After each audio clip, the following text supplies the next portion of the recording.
So I get asked all the time what makes a good mecha show, and my usual glib answer is the same thing that makes any show good. This is only partially facetious, since it turns out that it's pretty much true. What's good for one type of serialized story is generally good for another type, with some obvious adjustments. But the things that make a series good are fairly universal but hard to master, assuming that the show has the budget to have actors that aren't awful and animation that isn't terrible. Then we can focus on behind the scenes business. So that's when you have to consider what kind of mecha show you're trying to sort out. Generally speaking, there are two types of mech show, depending on how the show is presented. There's your super robot shows that are like your Brave series and Get a Robo and the like, and then there are real robot shows like Gundam and Votoms and stuff like that. Now, it used to be a little bit more of a hard line between the two, but as the entire genre has developed, it's gotten a little fuzzy.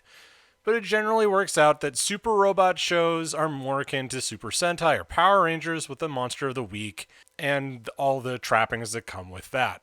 That specific type of show is what I mean when I say super robot in general in any other video, regardless of whether or not Gundams have become basically super robots in their own genre. That's not the point. The classic style of super robot shows with shouted attacks, and generally there's not a big worry about characters getting killed, Generally speaking, and this is all broad generalizations, so just add generally speaking to everything I say here. The robots are one of a kind. They're made of super armor. They run on their pilot's own piss and vinegar as much as their nuclear reactors or whatever. Conversely, real robots are war machines, or at least they're not invincible. They get shot down, they get wrecked. They generally have more in common with fighter jets than they do superheroes.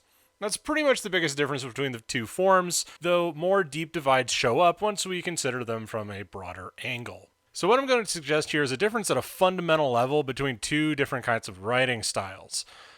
These are more ideas of what people are fighting against more than a specific style of storytelling, so let me just bend your ear for a minute. Super robots are primarily concerned with what are called primal fears. Fears of things like monsters, violence, pain, humiliation, that sort of thing. The monsters are trying to take over the world and make things miserable for everyone, but they're creatures that can be confronted directly. Mazinger Z can punch out Garuda K7, and Garuda K7 will be defeated and go away for good until they want to trot that mecha design out again, because it's pretty good. And after Mazinger Z has finally beat the living piss out of everyone, he can take out Dr. Hell directly and save the day. Super robots are by their nature episodic, so it works perfectly fine to have a primal fear style villain who requires a primal solution, such as it is. The characters will rely on their guts or their ingenuity and cunning to take out the monster and live to fight another day. The broader overarching story will take place in and around the monster being beaten. This is the key. That's the biggest difference between the two. Real robots, on the other hand, have more stock in what's called adult fears, but perhaps more rightly should be called civilized fears, as in contrast to primal. Civilized fears are ones that go more beyond death and destruction. They're less immediate. They're more related to control and the loss therein. Inability to protect your loved ones, loss of freedoms, indifference of your fellow humans all factor into these civilized fears. The fear of being against a world that aggressively hates you for no adequate reason or lack of meaning in your life, these are adult fears, and they're what real robots truck in, as well as the loss of innocence for primarily teenage protagonists. And while these elements may show up in the backstory of characters of super robot shows, more often or not they're given to the supporting cast. Real robots don't offer nearly as easy of solutions, and their overarching stories are building up to a conflict that may or may not be dealt with by force of arms. Their stories are more personal, usually, set against the backdrop of a war or an invasion, and the super robots are primarily a battle between one mech versus an army of monsters. Real robots are usually a battle between armies, where the humans are usually the real monsters. This is where a lot of people say that super robots are apolitical, though that's obviously nonsense because nothing is apolitical. But what they really mean is that real robot shows primarily focus on politicking or interpersonal relationships, and generally speaking, they're not really as concerned with making sure that something gets blown up at the end of the episode. If that makes sense. When somebody says, I don't care for Gundam because it's got too much politicking in it. And it's like, well, yeah, that's its cap and trade. Sorry. You're not going to enjoy this because that's what you're getting.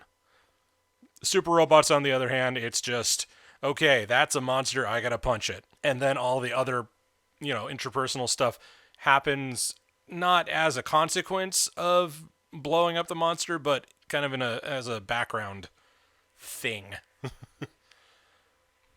So if you have these particular elements in mind, then you can fairly easily suss out what you're writing towards and use that as a focus for your project if it gets off the ground. This is not to say that it's going to sputter and fail if you don't adhere to this. After all, the 90s were full of shows that were basically fusions of all this. But you should know what you're getting into, so to speak. It's all in the presentation, after all. Nadesco is a great example of what happens when a super robot character falls headfirst into a real robot show, to name one. So, assuming you get the general framework, then you can add in the characters, which are what are going to get people interested in your story on an emotional level. Writing compelling characters is kind of a funny row to hoe, because it's easier than you think, but harder than you expect. And worse yet, some people will find stuff compelling when others find that same thing completely laughable. So I don't have any great suggestions there, but the biggest thing you should consider is how soon do they confront something that makes them afraid? How are they struggling against adversity? When do we get to see these characters vulnerable? That's what makes people connect with a character more than anything else, in my estimation. Other people may disagree, but that's probably a good start, if nothing else. So, what makes a good mecha show? Understanding what sort of story you're presenting, what genre conventions you're working within, and what you want to buck or spin in a certain way. Whatever you end up doing, make sure you're doing something that resonates with you more than anything. People can kind of tell when it's just cranked out for the hell of it, or when something is just inexpertly done. But they can also tell when there's passion in your work for what you're trying to create. But then I'm just a dweeb on the internet, so who's to say? That being said, this is Professor Otaku, the greatest American anime critic, signing off.